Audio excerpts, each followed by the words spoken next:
Hello, Carl Killo. This is going to be another episode of The Dark Side. Yeah.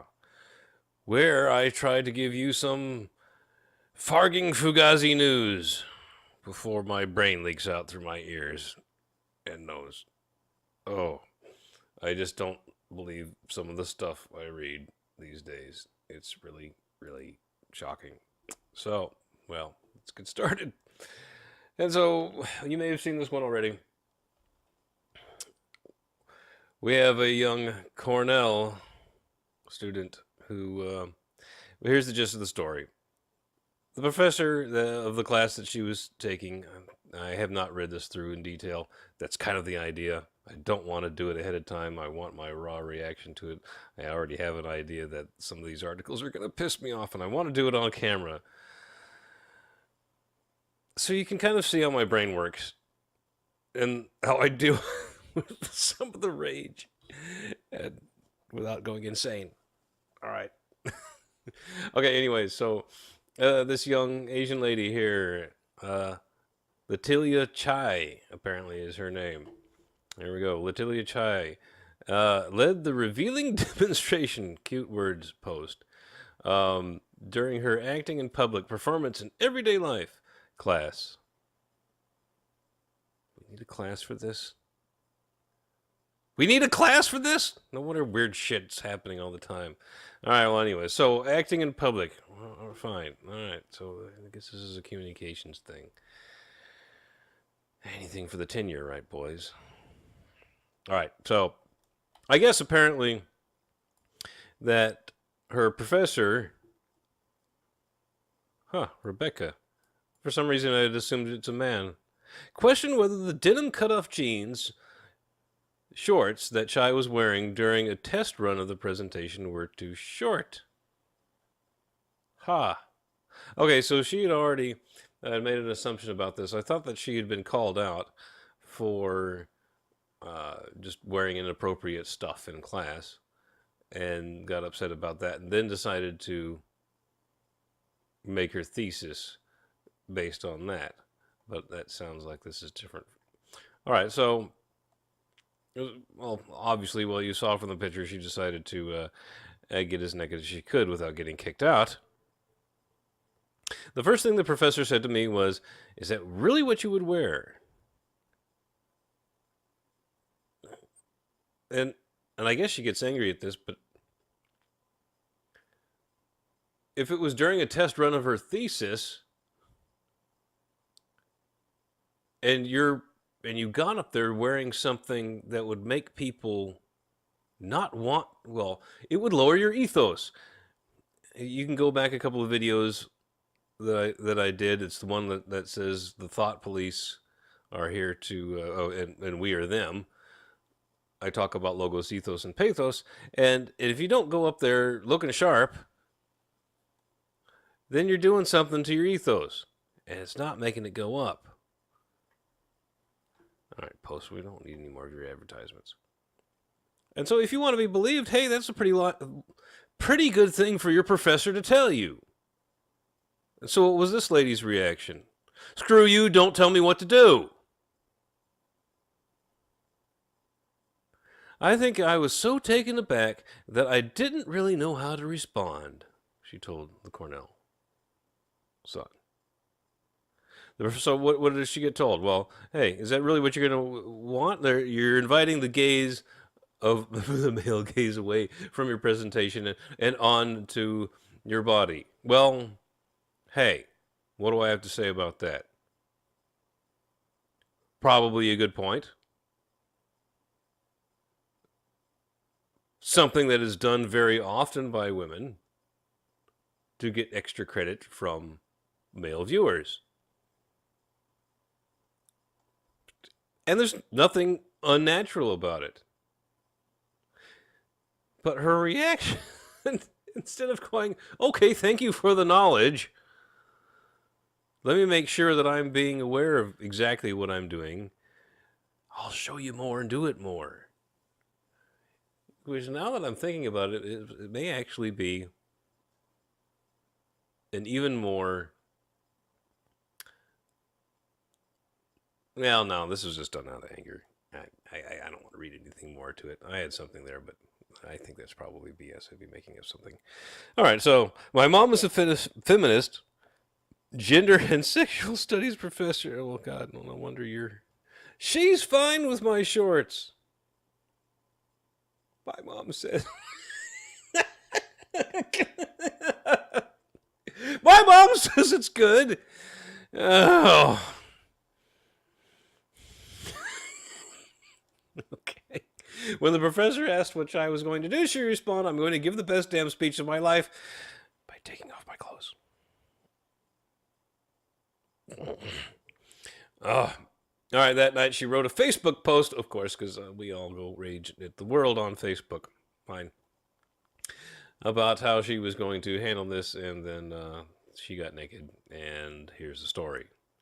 The professor told the Sun that she doesn't tell her students what to wear or what appropriate dress is, but I asked them to reflect for themselves what to make of their own decisions. Yes, that sounds a little bit more adult than getting pissed off at someone telling you what you can and can't do and deciding that you're going to get in their face and do the exact opposite what they wanted to do just to show them. Well, that's what young people do. I don't know. I really don't know how upset I should be at that. It's still fucking stupid. All right. Excuse me. Following the initial response to Chai's post about the classroom incident, 11 of the 13 other students, oh, well, a class of 13 students, that must be nice, in the class issued a statement saying that they supported Chai's protest, but not her version of what happened. Okay, well, what does that mean? I'm hoping it means something like, I will back up to my death your right to say whatever you want, whether I agree with it or not. Something I think Voltaire. That's a paraphrase of Voltaire. That was a really bad butchering of it, but you get the idea. They wrote that while there was an error in phrasing on the professor's part, she was just trying to impart the importance of professionalism in public speaking situations. You'd think. Magor is a gift to Cornell, the statement read, stating that the students felt that Chai's post did not adequately represent Magor's past. Oh, good. Well, okay, so let's all stand up for the person that's probably not needing to be stood up for. I don't know. It's a silly, stupid thing all around. Look at this girl. And the whole point is not that she got naked in front of everybody. The point is that, well, one, the class is complete BS. You don't need a class on that. You need a class on how to think for yourself and not get reactionary and actually process information in a way that you can share it with others and they will reward you for it. That's what I try to do anyways.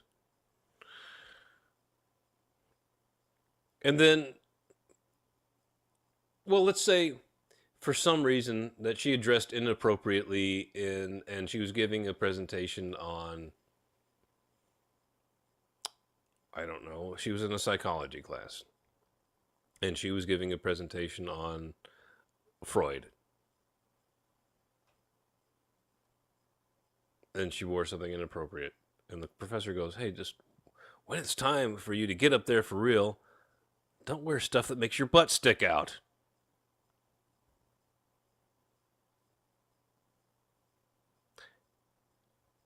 Valuable information? Maybe for a young person that isn't really thinking about it, and we all just run around in whatever we feel like these days, so... All right, whatever, next. All right, so you need to know about this guy. Yeah, we're talking about Rousseau. Ooh, Rousseau. Okay, so Rousseau was a philosopher, and a lot of this... Well, let's see. You know more about Rousseau than you know you know.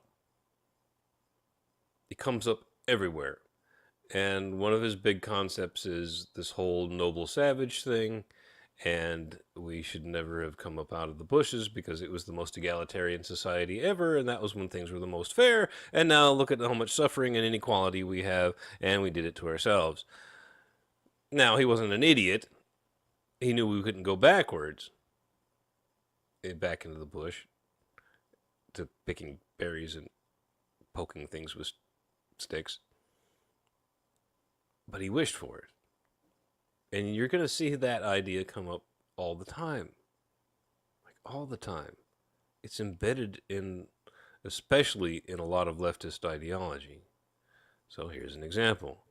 Welcome to business encephalitis. Ugh.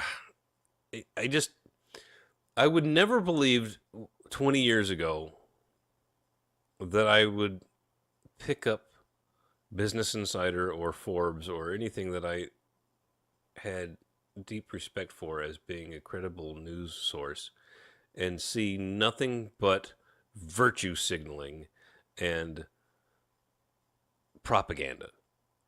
This piece is propaganda. And that's why I'm bothering to do these, because you need to know how to identify this stuff, because it's going to come up in your face all the time. It filters through the culture, and if you don't want to swallow it whole and choke on it, you need to be, one, able to recognize it so that you can go, oh, okay, I'm not paying attention to that one, at least. And two, when someone tries to get in your face and say, hey, look at this thing from quote-unquote reputable news source A, B, or C. And if we're talking about A, B, or C here, we're definitely not talking about Business Insider, Forbes, or USA Today. Hate. 2 minutes hate. So the average American worker takes less vacation time than a medieval peasant. Let's just read this for a little bit and see how I can keep a straight face. Oh, dear God. All right, life for the medieval peasant was certainly no picnic. Well, thank you for stating the obvious. His life was shadowed by fear, famine, disease, bursts of warfare. His diet and personal hygiene left much to be desired, because when you're worried about your next meal, you care about how filthy you are. But despite his reputation as a miserable wretch, you might envy one thing: his vacations. So I'm going to do a Kathy Newman here. So you're saying, as long as I have more time to do nothing, I don't care that I'm covered in boils and suffering from scurvy, and I've watched my last 3 children die in childbirth, and my wife is mangled and ripped apart from it, and there's no way that she's going to be able to give me another child, and so we're just struggling by with the 2 that we've got. And thank God for that, because if I didn't have my kids out there working in the field during the short growing season, then we would have all starved to death a long time ago. But I get to spend a lot of time sitting around in the cold when I can't work, because I don't have the tools to do it, and I've got to wait for the weather to be just right. I can sit there and shiver and do nothing. Sounds great. Oh. Plowing and harvesting were back-breaking toil, but the peasants enjoyed anywhere from 8 weeks to half a year off. The church, mindful of how to keep a population from rebelling, skip that one for now, enforced frequent mandatory holidays. Okay, yeah. Pretty easy to do when there's no way that they can do any work at all. Weddings, wakes, and births might mean a week off of quaffing ale to celebrate. Where's the ale coming from, boys? And when wandering jugglers or sporting events came to town, the peasant expected time off for entertainment. There were labor-free Sundays, and when the plowing and harvesting, you can always work at Chick-fil-A, and when the plowing and harvesting seasons were over, the peasants got time to rest too.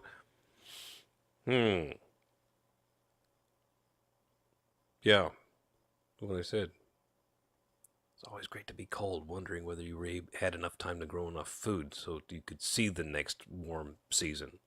In fact, economist Jules Shore, I don't know anything about that person, maybe I'm going to bookmark that and come back to it, found that during periods of particularly high wages, such as 14th century England, peasants might work no more than 150 days a year. As for the modern worker, After a year on the job, she, pay attention to the pronouns, people, she gets an average of 8 vacation days annually. A history of dwindling vacation days.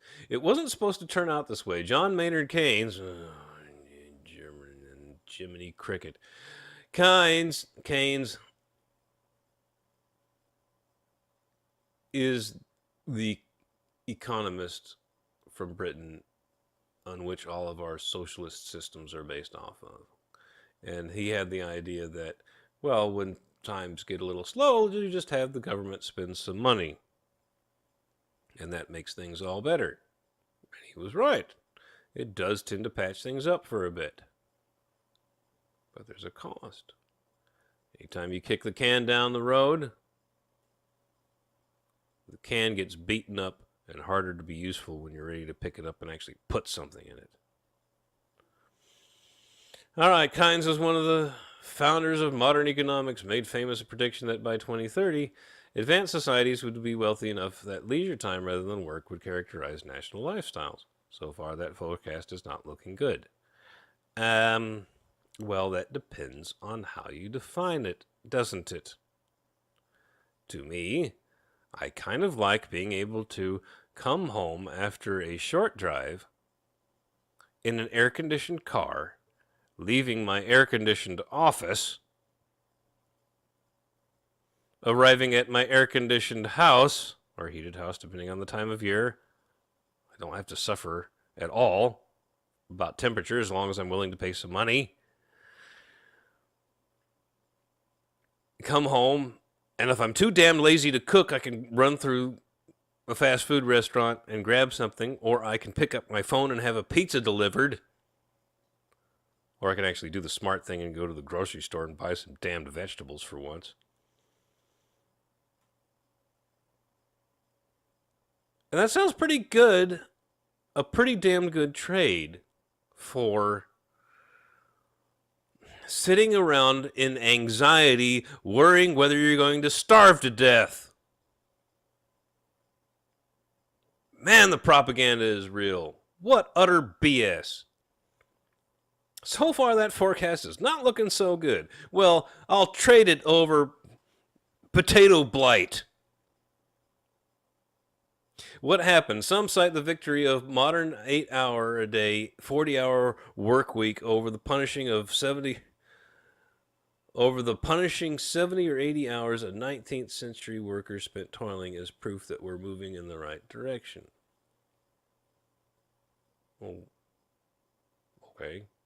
But Americans have long since kissed the 40-hour work week goodbye. And Shore's examination of work patterns reveals that the 19th century was an aberration in the history of human labor. When workers fought for the 8-hour workday, they weren't trying to get something radical and new, but rather restore what their ancestors said. Here's your Rousseau. Times were always great in the past, and we keep screwing it up the more we try to be productive. Someone explain to me what's wrong with hard work, especially when I can labor, quote unquote, without actually breaking myself. I mean, my job is to read things and communicate it to other people. I'll do that until I can't stay awake anymore. Because, dear God, it's fun. It's awesome. So put your Rousseau in your back pocket. I don't need it. All right, go back 200, 300, 400 years, and you'll find that most people did not work very long hours at all. In addition to relaxing during long holidays, the medieval peasant took his sweet time eating meals, because what else did you have to do? And the day often included time for an afternoon snooze, because, yeah,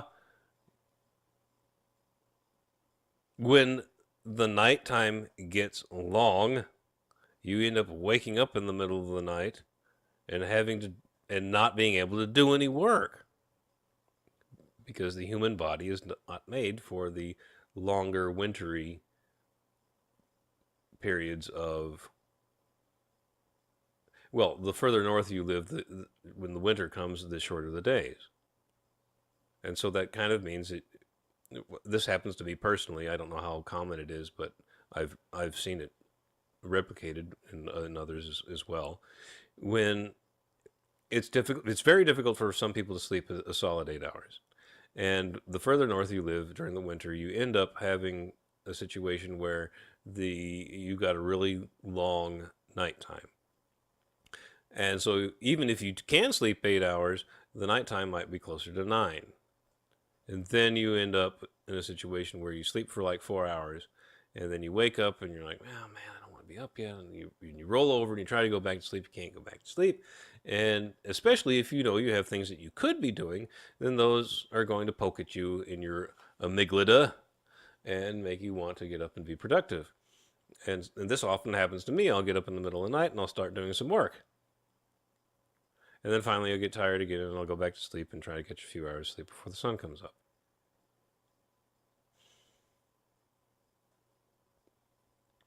So, yeah, an afternoon nap, when you do that, because you end up cheating yourself for sleep, is really important.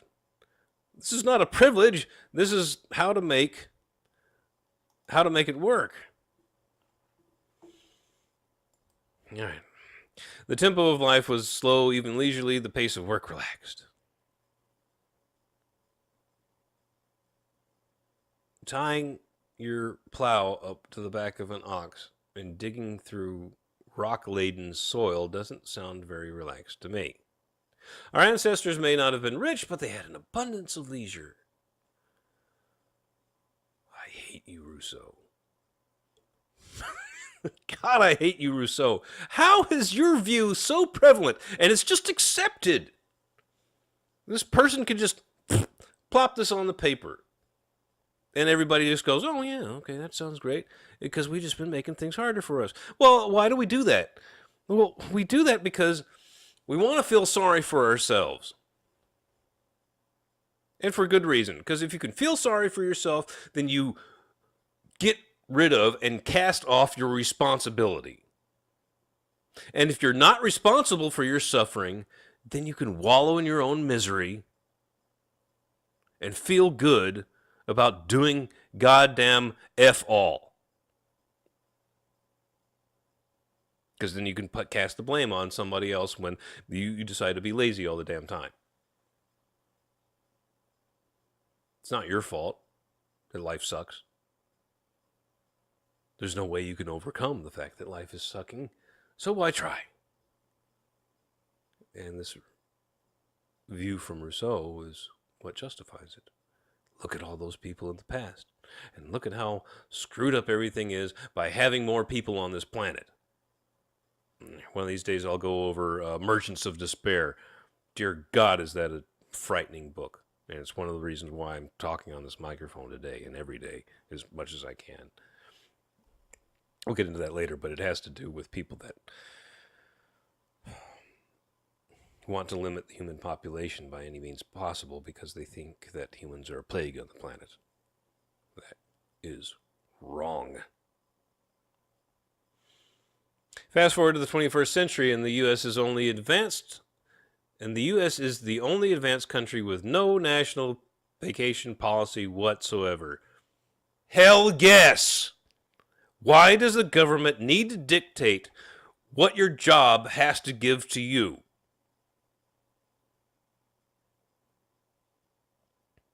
Don't like that company? Don't work for it.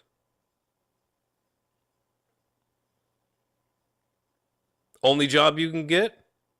Suck it up and do the best job you can at that job so that you can quit and get away from it as fast as you can. Use them. Because they won't be around for long if they're so damned evil and not useful to everybody else. Nobody needs to shut them down because they'll be killing themselves if they're so goddamned evil. Why do you need a law? Many American workers just keep on working through public holidays, and vacation days often go unused. Hmm. Yeah, often by choice, I would say. And even when we finally carve out a holiday, many of us answer emails. Now that's a work addiction problem, and it comes from a deeply seated desire to be productive at as much as possible. And especially because emails come from other individuals, we feel an immediate obligation to reciprocate. Oh, they need something. Let me let them know that they're important to me. So let me hurry up and go and answer that email and get that off to them as fast as possible. Then you feel good about yourself because you helped somebody out as fast as you could.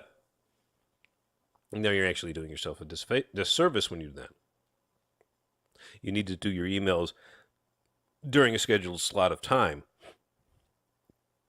because otherwise they'll just eat up all of the rest of your day, and then you won't do your job as well, and then your clients and customers that depend on you will start to get pissed because you'll be a slave to their little bitty needy desires when you know what they actually really want, which is whatever service you're actually giving them. No, that doesn't mean you ignore them. It's just that you have to trim your responsiveness down to something less than immediate. And this has been studied over and over again. Companies that and businesses that unplug from their email for a few days and then come back, and as long as they're making sure that their clients understand that that's their policy, it usually goes very well. Because they do get their rest. And they do their work in a very focused manner. Because we're really good at tricking ourselves into thinking that we're being productive when we're not. Like, do you remember studying when you were young, or maybe you're young now, and you've got the TV on and you're listening to music, or there's distractions all over the place, and you end up doing something where you've got a book in front of you for like 3 hours and you learn about F all. Because you tricked yourself into thinking that you were working hard. And the deal is, because you thought you were working hard, you end up being as exhausted as you would have if you had just actually been studying for that whole 3 hours instead of having all the distractions going on at the same time. Because you had categorized that section of time in your mind as, I've been working, not resting and playing and doing all the other things that you were actually distracting yourself to try to make your work fun. Far more useful to focus for 15 minutes, 20 minutes, and then be done and go have fun for 2 hours than it is to have that book in front of you for 3 hours long while you've got Netflix going in the background. Don't do that. Focus your work. All right. Okay, so let's see, where were we? Some blame the American worker. Oh, let's see. The email thing. All right, some blame the American worker for not taking what is her due. Wow, okay. Look, I get it. People obsess over pronouns. Well, I'm going to obsess right back at you. When you purposely use her over him, or instead of him or her, if you just really wanted to be fair, then that means you're obsessing over equality and fairness. And you're focus so much on that, you're going to miss the real point. If you see gender pronouns in the feminine, watch out.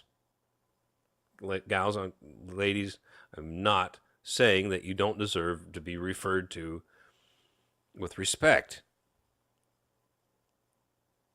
But this was always a needless change and shift in language, propelled by virtue signaling and a want to be seen as moral and nothing else. It has no utility. It's not advantageous. It's not more fair. It's a distraction. Because who cares? The message behind it is far more important than the words that you use to identify the anonymous person that you may be referring to in order to make a point. Some blame the American worker for not taking what is her due. But in a period of consistently high unemployment, job insecurity, and weak labor unions, employees may feel no choice but to accept conditions set by the culture and the individual employer. Well, yes, you take the job you're offered. You hate the job that you're offered. You get inside and you learn that, wow, this place sucks. I hate it here. Then you have two options. Maybe it won't suck if you work your way up through the ranks, and if you believe that, then you bust your ass until you can climb the ladder. Or probably you're going to want to get away from there as quickly as possible. Well, how do you do that? Well, you can't sabotage yourself by being bitter. You still got to bust your ass and work as much as you can and be as productive as possible so that when you hit up your boss, who you might think is a total POS, and say, look, I got this other opportunity now, and I'm applying for this job, and we're in the final interview stages, and we're looking for references. Would you please write me a great reference? And then he's going to go, man, sorry to see you leave. Of course I will. Of course I will. Play the game right. You get rewarded by the system. And you don't have to sacrifice any integrity for it unless you actually really do find that working for the company that you work for is completely evil. Then you just need to get the hell away because you can't spend time pretending to be something that you're not. That's soul crushing. Right. Okay. I love how they put at will employment in quotes. This person is a total Marxist.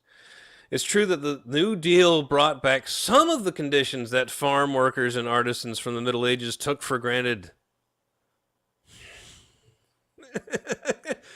FDR, we're not worth. FDR, not worthy, not worthy of your presence, FDR. It's true that the New Deal brought back some of the conditions of farm workers, Rousseau, and artisans from the Middle Ages which they took for granted. But since the 1980s, things have gone steadily downhill. Wait, do they mean trickle-down economics? Which, never mind, I won't go there. With secure long-term employment slipping away, people jump from job to job, so seniority no longer offers the benefits of additional days off. Okay, well, maybe a valid point. If you have to change your job all the time in order to climb the ranks, then you're never going to get that 4-week vacation during the year. My counter to that is if you jump jobs 3 times, 4 times, and you've spent a year at each one or 2, by the time you get to that 3rd or 4th job, it's probably going to be something that you really like. So you don't care so much about that. And it's going to be fun. Because if it's not, you're playing the game wrong. And it's time for you to quit and use your experience that you've learned in the field and go build something for yourself. And hopefully for your family too at the same time. Something that you've identified that can be a valuable good or service to the rest of us that you will be rewarded for producing or making. The rising trend of hourly and part-time work stoked by the Great Recession means that for many, the idea of a guaranteed vacation is a dim memory. So ungrateful. And you may have seen me post something like this. Ingratitude is one of the most vicious cancers of our current society. If you can't just look around you and go, dear God, this is the best place ever, because it literally is, compared to the generations of people that suffered and died to make it possible for you to be here, then you have an ingratitude problem. And if you don't orientate yourself in the direction of, well, okay, maybe my life has sucked ever since I left my parents' home and I haven't been taken care of 24/7. But in relation to the people that got drafted into World War II, pretty damn sweet. In relation to the people that had to live through the Black Plague, I take today. I could give you a million examples, but I won't bother. You know them already. All right, well, I was going to do one more, but this has already run 35 minutes, so I think we'll shut it down there. Okay. See you next time when I feel like raging at the world. Bye-bye.